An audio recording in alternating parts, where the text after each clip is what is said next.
الصم والبكم، أول فرقة مسرحية في الوطن العربي وأفريقيا أبطالها من الصم والبكم، جميعهم من الأطفال تحت سن 18. تأسست الفرقة قبل نحو 3 سنوات على يد الفنان رضا عبد العزيز. الأول بدأتها بشكل تجريبي، وبعد كده يعني أصبحت فرقة مستقلة، ولكن بعد نجاح الحقيقة وخلال مشاركتها في المهرجانات بدأت أفكر إن الموضوع لازم يعني يبقى بشكل رسمي.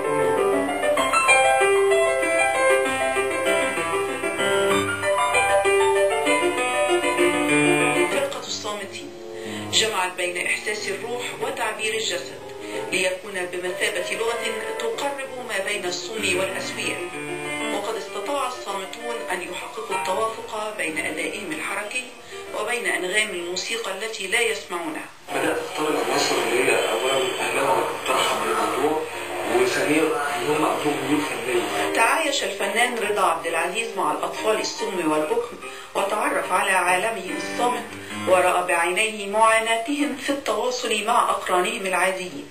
في فكر سائد إن الأطفال ذوي الاحتياجات الخاصة أو الناس ذوي الاحتياجات الخاصة يجب حرمانهم من الإبداع بحجة إن هم ذوي الإعاقات، في حين إن الإعاقة يعني التاريخ علمنا إن الإعاقة تكون دافع للإبداع ودافع للإنجاز ودافع لحاجات كتيرة أوي زي بيتهوفن زي هيلين كيلر وزي مسلم كتير أوي. لذلك أنا خدت من بيتهوفن وحي في التجربة دي فعلا. لذا ابتكر اتجاها فنيا جديدا يساهم بشكل كبير في دمجهم في المجتمع، وعلى طريقة الموسيقار العالمي بيتهوفن الذي ألف أروع موسيقى بعد أن أصيب بالصمم، تم تدريب أعضاء فرقة الصامتين بطريقة الاتصال العظمي.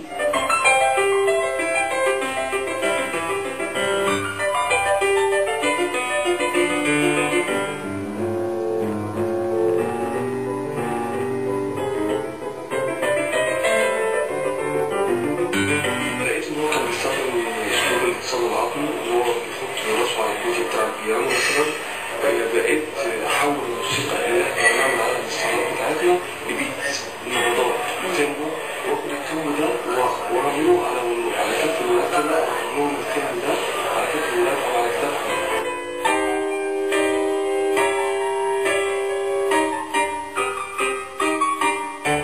الصامتون حالة خاصة جدا على الساحة الفنية في العالم، وتسعى فرقة الصامتين إلى توظيف الفن المسرحي لدمج الأطفال الصم والبكم في المجتمع إنسانيا عن طريق الأداء الحركي، من أجل كسر حاجز اللغة الذي يحول دون تواصل الصم والأسوياء. عايز أعمل اتجاه يساعد في التواصل، تحقيق التواصل بين الصم والقاعدين في المجتمع.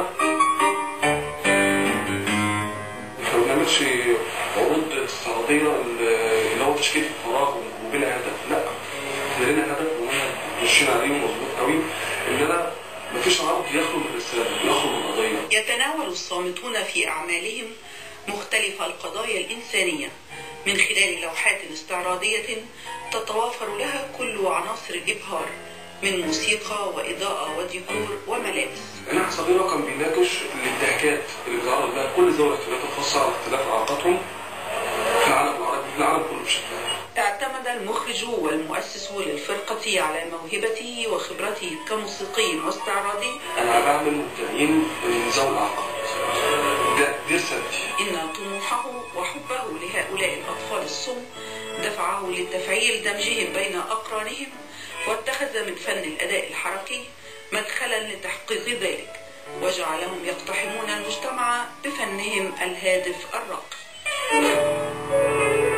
لم يخل الصمم دون عشقهم للموسيقى والتعبير عنها حركيا. إنهم أبطال فرقة الصامتون يرفعون راية التحدي أمام الإعاقة ويقفزون فوق ظروفهم الخاصة، فاتحين آفاقا جديدة للتواصل مع المجتمع. سمية الشناوي لبرنامج من الشارقة.